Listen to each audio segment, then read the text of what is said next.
राजकारणात येऊ नये म्हणून घायवळ बंधूंना अडकवण्याचा कट विरोधकांनी रचला. घायवळच्या आई वडिलांचा न्यूज 18 लोकमतला दिलेल्या विशेष मुलाखतीत दावा.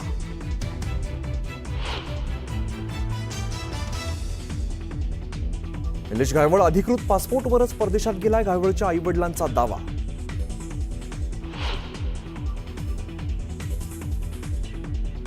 सचिन घायवळच्या शस्त्र परवान्याबाबत गृहराज्यमंत्र्यांनी 1 ऑगस्टला दिले आदेश. मात्र अद्यापही पोलिसांकडून घायवळला शस्त्र परवाना नाही.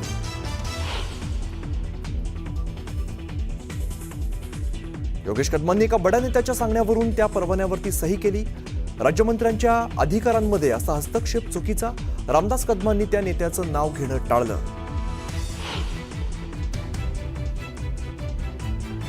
गृहराज्यमंत्री योगेश कदमांची मंत्रिमंडळातून हकालपट्टी करा, अन्यथा शिवसैनिकांना रस्त्यावरती उतरावं लागेल. अनिल परबांचा सरकारला इशारा. मुख्यमंत्र्यांची नेमकी अडचण काय? परबांचा सवाल. मराठा उपसमितीचे अध्यक्ष राधाकृष्ण विखे पाटील आणि मनोज जरांगेंची अंतरवाली सराटीत भेट. मराठा आरक्षणाच्या GR वर कुणबी दाखले वाटपावरती दोघांमध्ये चर्चा. हैदराबाद गॅझेट GR विरोधात ओबीसींचा उद्या नागपुरात मोर्चा. विजय वडेट्टीवार मोर्चात होणार सहभागी.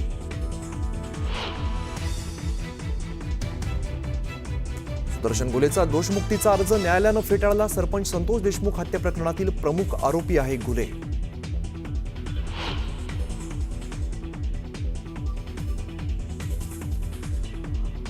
आमदार इद्रिस नायकवडी यांच्या गाडीवरती दगडफेक. जनसंवाद दौऱ्यासाठी जात असताना अज्ञातांकडून हल्ला.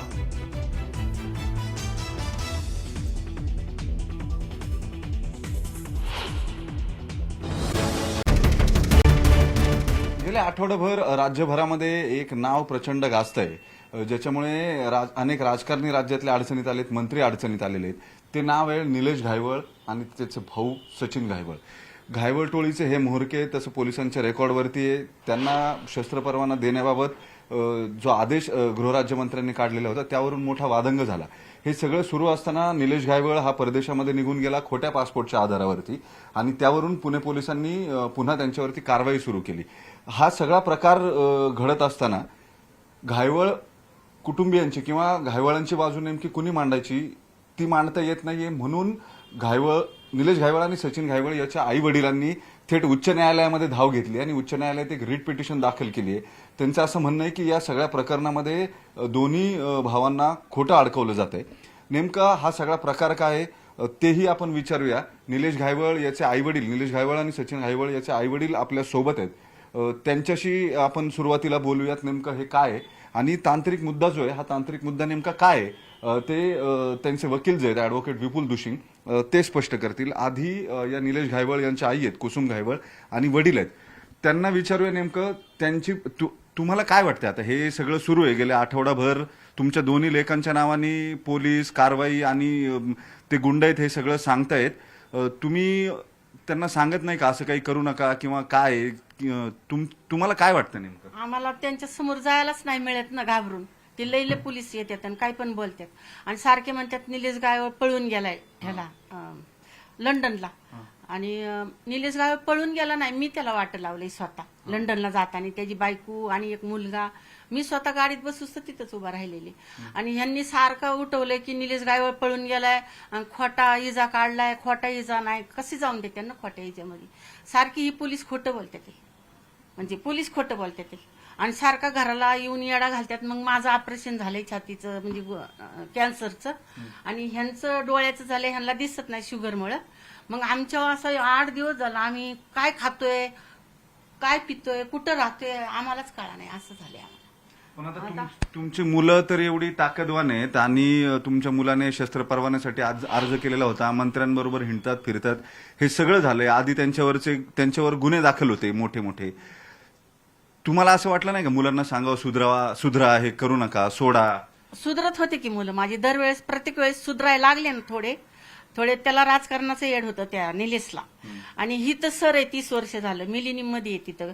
आधी दिव रोडला होता, नंतर अभिनवला होता, आणि नंतर मग आता मिलिनियम मध्ये. तर 30 वर्ष झालं तो सराची सर्व्हिस करतोय चांगल्यापैकी. मी त्याची आई ना, मी कशाला खोटं बोलू? माझी 2 लेकरं आहेत. मला वाटतं का की असं रोज पळावं म्हणून? नाही वाटत ना पंजाबी आईला. असे खोटं बोलतात ते सगळी ही जी राजकारण चाललंय आणि त्यांना राजकारणात उभं राहायचंय, निवडून यायचे आमच्या गावाकडं, तर म्हणून ही सगळा घाट घातलाय त्यांनी. म्हणजे की त्यांनी उभाच राहू नये निवडणुकीला दोघा भावांनी.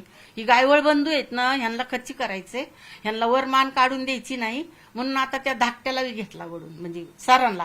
ते सर नाही म्हणतात. अरे 30 वर्ष झालं सर आहे ना, तुम्ही कुठं होतात एवढे दिवस? सरच आहे तो, सगळ्या दुनियाला माहिती. सरांना म्हणजे राजकारणावाल्याला बी माहिती ना ही सर आहे आणि ही निलेश भाऊ आहेत. आणि निलेश भाऊ पण त्यांच्या केसी जे होत्या ना काय, त्यांच्या सगळ्या नील झाल्या आणि त्यांना पण म्हणजे आता सगळं वकिलांनी निर्णय दिले, समजा जजनी दिले. आता त्याला चांगलं जगायचे, त्याची मुलं शिकलेत चांगली परदेशात ह्याच्यात. पण मग ही पण असं खोटं नाटक करून त्याच्यावर आरोप करते ते दोघांवर. म्हणून आता आम्ही काय करावं तीच कळा नाही मला. म्हणजे मी काय करू आई? आता बापाचं तर झालंय समजा, डोळे तर गेलेच म्हणायचं, पण ऐकू बी येत नाही. पण मला सहन व्हाय नाही. मी सांभाळ्यात माझी मुलं कशी सांभाळ्यात मी सांगते तुम्हाला. मी कोंबड्याची अंडी विकून, कोंबड्या सांभाळून, मशीन काम करून त्यांचं शिक्षण केलं. माझे दीर शिकलेले होते, माझे दीर. म्हणून मी म्हणायचे की तुझे चुलते एवढे शिकल्यात बाळा, बापा असेल तर मग तुम्ही चांगलं शिकून मोठे मोठे साहेब बना, मला बघायचंय. अशी दोघांचं मी भरपूर शिक्षण केलं. म्हणजे निलेश पण एमकॉम आहे. निलेश पण ग्रॅज्युएट बीकॉम आहे चांगला. परत LLB केली किशोर शिंद्यांवर. चांगलं शिकलाय निलेश पण. मला माझं शिक्षण झालं नसल्यामुळे मला सगळं सांगता येत नाही. आणि सचिननी तर सगळे कोर्स केले, ते बीपीएडचे, बीएडचे, आणि सर झाले मोठे. बास्केटबॉलचे कोच झाले पुण्या जिल्ह्याचे.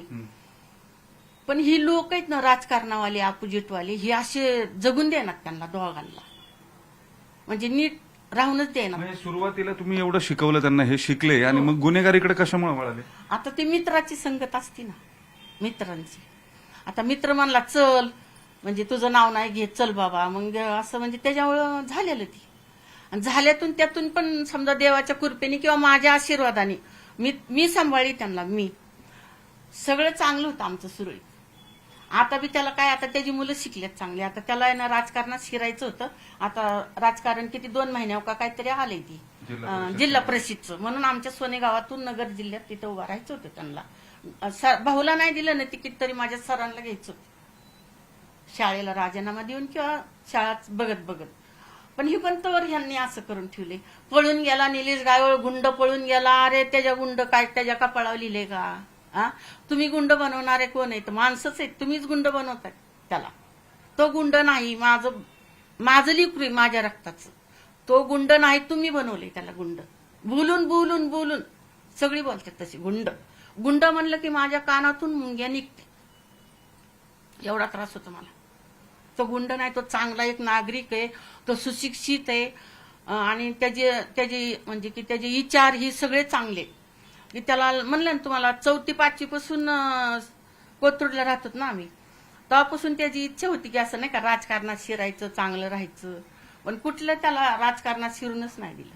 आणि आता शिरायचंय, आता निवडणूक आली म्हणून ही सगळा घाट घातलाय. आणि जेव्हा निलेश भाऊ लंडनला गेले तेव्हा माझ्या हाताने मी त्याला वाट लावली. हाताने म्हणजे मी उभा राहिलेले जातानी. आणि ती इजा काढलेली सगळे पुरावे बिरावे सगळे घेऊन गेलाय. आणि ही म्हणतात पळून गेलाय. इजा खोटा काढल्या त्याला एवढ्या मोठ्या 7 समुद्राच्या पार चढून देते ना, त्याही मनात चढून देते ना का? खोटा इजा काढल्या चढून देत नसतात ना. खोटं सारखं खोटं ऐकून मिलन माझ्या कानातून मुंग्या निघतात. असं वाटतं की किती खोटं बोलतंय ही जग आहे ना, ही माणसं आहेत ना, लय खोटं बोलतात. माझं तोंड कोरडं पडतं. किंवा मग असं वाटतं की मी सांभाळली माझी बाळ दोन्ही, लय मस्त सांभाळली. पण ह्या दुनियाने त्यांना जगून दे ना, ही दुनिया. आज परत आणखी एक गुन्हा दाखल झालाय.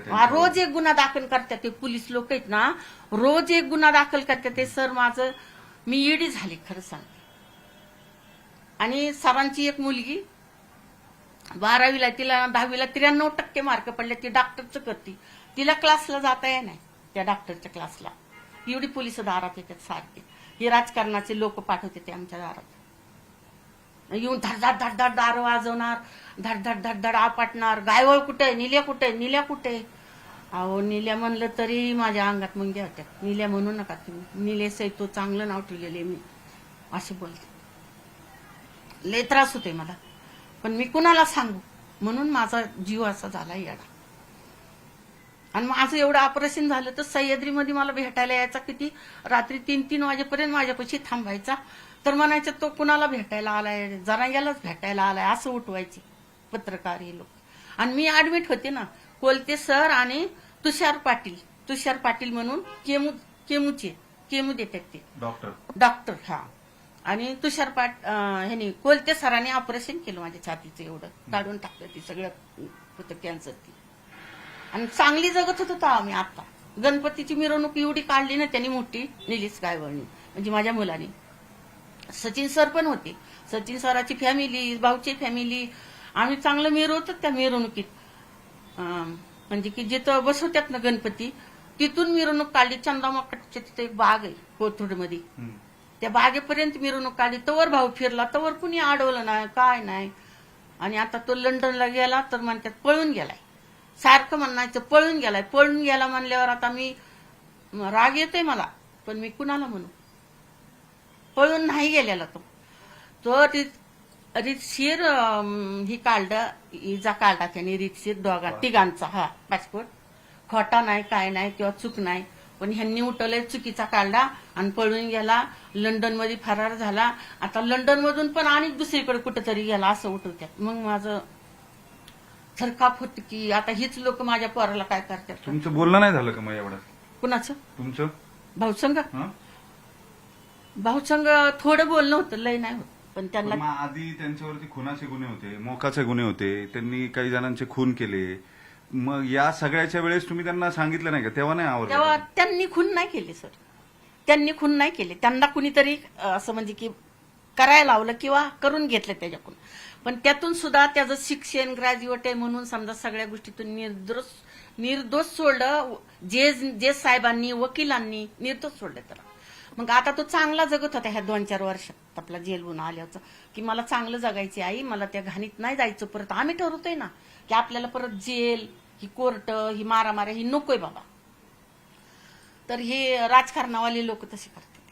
तिकडे गेलं ना आमच्या गावाकडे, तिथं बी तसंच करतात राजकारणावाले, की त्या दोघा बंधूंना, गायवळ भाऊंना वरच येऊन द्यायचं नाही. म्हणजे त्यांना वर मानच काढून द्यायची नाही, की राजकारणात शिरून नाही द्यायचं. त्यांना असंच गुन्हेगारीतच ठेवायचं का कायम? हा, त्यांची लेकरं तर सुधारल्यात नाही आता. मग त्यांची लेकराची पिढी तरी सुधारेल त्यांच्या लेकराची. माझं तर समजा मी सांगितलं माझ्या बाळांना की आपल्याला पण नकोय असं. कोणची आई म्हणीन की जाऊन माणसं मार, कोण म्हणीन? पण त्याला फसवलं गेलेले, प्रत्येक वेळेला फसवले गेलेले. मी खोटं नाही सांगत, म्हणजे मी आता एवढं सगळं जग बघन, मी खोटं कधी सांगणार नाही. त्याला ना दरवेळेस काय गुन्हा करायचा असला की त्याला फसवले गेलं. आणि तो शिकलेला होता. नाही होय म्हणलं तर मग असं म्हणजे नाही का दमदाटी किंवा काय असं ती प्रकार असतात त्यांची, ती मला नाही. हे सगळं जेव्हा सुरू होतं, आता पोलिसांची कारवाई झाली तुमच्याकडे घरावर, ते आजूबाजूला नेमके? हा, तर मी घरात होते आतमध्ये. हा, माझ्या घरात. म्हणजे आम्हाला काय केलंय, म्हणजे थोडी बारकी रूम दिली अशी बाबाला आणि मला, बाबांच्यामुळं. तर मग मी त्या घरात होते. सगळी म्हणायची काकू काकू पोलीस आले, कशाला आले, भाऊच्या दारात गेले असे म्हणायचे. तर मग मला कसं वाटायचं की आपण काय गेले तर आपल्याला ऑपरेशन झालेले काय असं, म्हणजे भीती वाटायची की नको त्यांच्या पुढे जायला, काय करतात बघू असं वाटायचं. आणि आले ना की शांत बसत नाही ती पोलीस, असले धड धड धड धड दार वाजवणार ती लोक. तुमच्याकडं आता तिकडं सोनेगावला पण त्या सगळ्या पट्ट्यामध्ये पवन चक्क्यांचे पैसे घेतात म्हणून निलेशवरती आरोप होतो. तुम्ही बरी शेती घेतली, प्रॉपर्ट्या घेतल्यात त्या पैशातनं, अशी सुद्धा तुमच्यावरती आरोप केले जातात. खोटं सर, मी जाते ना त्याच्याबरोबर. आता बैलपोळ्याला मी 8 दिवस होते तिथं माझ्या घरी. ही खोट आहे सगळं. ह्याला खच्चीकरण करतात ह्याचं, की ह्यांनी वर येऊच नाही आणि माणसात राहू नाही आणि त्याला जेलमध्ये टाकावं, ही अशी ह्यांची वर्तणूक का काय म्हणतात, वागणूक, घाणेरडी सगळे तशी लोक येते. त्या निलेश गायवळला काय माहिती, त्याला म्हणजे असं मान वर करून जगूनच देत नाही. त्यांनी काय केले खरं सांगा? त्याने लोकांनी त्याचा वापर करून घेतला भरपूर. करोनाच्या टायमाला बी घेतला, समजा ह्या दुसऱ्यांनी केसच्या टायमाला बी घेतला. तर आता तर आपला स्वतः चांगला जगतोय मानाने, तर आता खोटं उठवलंय की पळून गेलाय आणि कुठं खोटा पासपोर्ट काढलाय असं, म्हणजे नाही का, असं नाही म्हणावं ना. बरं, ठीक आहे. तुम्ही आता आणि सचिन सर आहेत ना, सचिन सर सगळे दुनियाला माहिती, ती बास्केटबॉलचे कोच आहेत म्हणून अख्ख्या पुणे जिल्ह्याला माहिती. तरी पोलीस लोक काय म्हणतात, तो गुंडाची टोळी चालवतो, तो कसला सर आहे, पोलीस हे आपली म्हणते ते. असं कसं तुम्ही बघत नाही का त्याची शाळा, त्याचा समजा फोटो, त्याच्या मुली त्या 20 पण आता सोशल मीडियाला अनेक गुन्हेगार आहेत, ते त्यांचे फोटो व्हिडिओ सगळे एकत्र करून आधारस्तंभ दैवत असं टाकतात. त्यांच्यावरती म्हणजे घायवळ टोळीचे प्रमुख आहेत किंवा काय अशा अनेक सोशल मीडियामध्ये सुद्धा रील असतात. मग तुम्हाला हे सगळं बघितल्यावरती असं वाटत नाही का, तुम्ही त्यांना कधी म्हटलं नाहीत का असं काही टोळी वगैरे तुम्ही चालवू नका किंवा काही करू नका? कुणाला? भाऊला. हा? आता ती कशी सरांना, भाऊ भाऊला, हा, दोघांना. भाऊ सर मोठे सराला तर ते नावच नको त्या गुन्हेगारीचं, खरं सांगते सरांना. आता भाऊनी तर ती भोगलंय ना, म्हणून समजा भाऊच्या डोक्यात समजा असतं थोडंसं असं. आणि आता त्याला वकिलाकडून जेज कडून सगळं पुरा येऊन सगळे नील केलेत केस, सगळे एकदम पुसून नील केलेत. मग त्याला आता का वळता? आज कसला गुन्हा टाकला परत त्याच्यावर पोलिसांनी पोटपाटे? 12 फ्लॅट बळकावलेत पिस्तूल लावून. अयो 12 फ्लॅट कुठे? म्हणजे सांगते ते का कुठे? ते किती खोटे बघा ना. 12 फ्लॅट बळकवलेत पिस्तूल लावून. खोट आहे सर, ही सगळं खोट आहे. एवढा अन्याय करू नका, कधीच माफ नाही होणार, देवाकडे सुद्धा नाही माफ होणार एवढं खोटं बोलून. म्हणजे मग मी बोलू ते की नाही का, ह्या जीबीनी ना, ही जीभ ही तोंड असं नासन ना कॅन्सरने किंवा ही बोलता सुद्धा यायचं नाही. एवढं खोटं नका माझ्या पोरा आळी घेऊ, नका घेऊ एवढे खोटं. खरं सांगते, ही सगळं तोंड नासन ना. मी म्हणते ना, आता मला कॅन्सरचा अनुभव आलाय. अख्खं तोंड जीभ नासन बोलता सुद्धा यायची नाही. एवढं खोटं नका बोलू तुम्ही की त्यांनी 12 फ्लॅट पिस्तूल लावून घेतल्यात. अहो 12 फ्लॅट पिस्तूल लावून घेऊस तर कोण लोक झोपली होती का सगळी? तुम्ही कुठे गेलतात? आता जी बघितले ते तू कुठे गेलता? रोज तर गणपतीची मिरवणूक काढली तर सगळीकडे पोलीस होती भाऊच्या कडेनी, गणपती बरोबर फिरायला भाऊ बरोबर. तेव्हा का नाही काय म्हणलात तुम्ही ना? आता कशाला?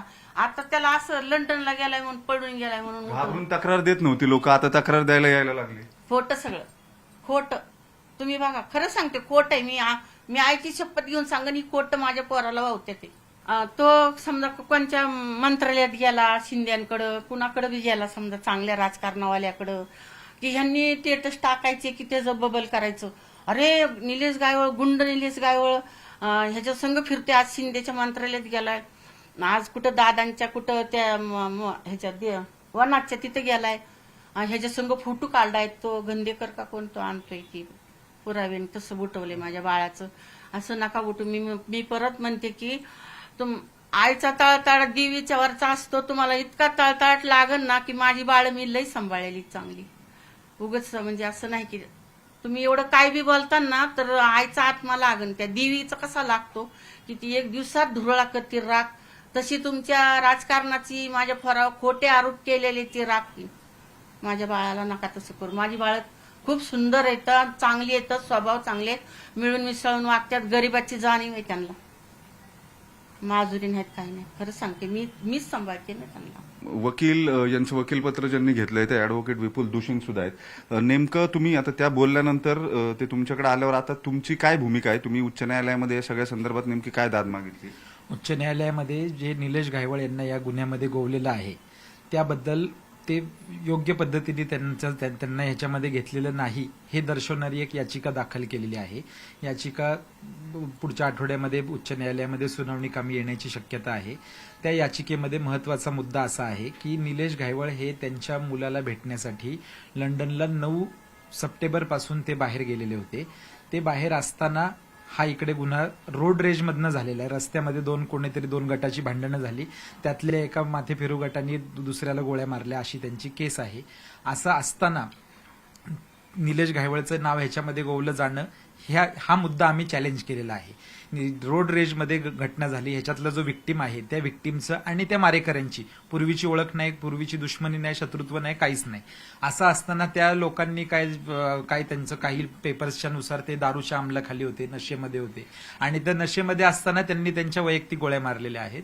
त्या मारलेल्या असताना त्याच्यामध्ये कुठल्याही प्रकारचा गँगचा अँगल नाही, कुठली गँग रायव्हलरी नाही असं पुणे पोलिसांकडनं पहिल्या दिवशी क्लिअर करण्यात आलेलं होतं. परंतु काही मीडिया रिपोर्ट्सनुसार पहिल्या दिवशीपासनं ह्या घटनेमध्ये निलेश घायवळ टोळीचा संबंध असल्याबाबतचे न्यूज चालवल्या गेल्या आणि मग त्याचा परिणाम असा झाला की त्या न्यूजचा सुद्धा आम्ही आधार घेतलेला आहे की ज्या वेळेस निलेश घायवळचं किंवा कुणाचंही नाव नसताना आज जी मारेकरी आहेत, जी लोक अटकेत आहेत, त्या लोकांचा आणि निलेश घायवळचा ह्याच्यापूर्वी कुठल्याही प्रकारचा संबंध नाही. त्यांची एकमेकांबरोबर केस नाही, त्यांची एकमेकांची ओळख नाही, त्यांचे कॉल डिटेल्स नाहीत, एकमेकांना कुठल्याही प्रकारे संपर्क नाही. असं असताना मीडियातर्फे हे चालवण्यात आलं की निलेश घायवळनी म्हणजे हा त्याच्या मागे आहे, हा त्यांचा म्होरक्या आहे. तर त्याबद्दल सुद्धा आम्ही त्या पोलीस त्या मीडिया हाऊसेसला सुद्धा नोटिसेस देण्याची सगळी तजवीज ठेवलेली आहे. कारण ज्या वेळेस कुठल्याही प्रकारचा संबंध नव्हता त्यावेळेस तुम्ही हे त्यांचं नाव मीडियानी वरती आणलं आणि त्याच्यामुळे त्याचा परिणाम झालेला दिसतोय का हे तपासण्यासाठी आम्ही उच्च न्यायालयामध्ये आलेलो आहे की मीडियानी नाव घेतल्यामुळे त्यांना ह्याच्यात इम्प्लिकेट करण्याची म्हणजे पोलिसांवर जबरदस्ती झाली का हे तपासावं. ते आता उच्च न्यायालय डिव्हिजन बेंच तपासेल. या दोन्ही घायवळ बंधूंच्या आई आहेत कुसुम घायवळ आणि त्यांचा संताप आहे. त्यांचं म्हणणं आहे की त्यांची मुलं जी आहेत ती या सगळ्यामध्ये सहभागी नाही आहेत आणि राजकारणामुळे त्यांना गोवलं जातं. त्यांना राजकारणामध्ये प्रवेश करायचा होता किंवा गावाकडे जिल्हा परिषदेची निवडणूक लढवायची होती.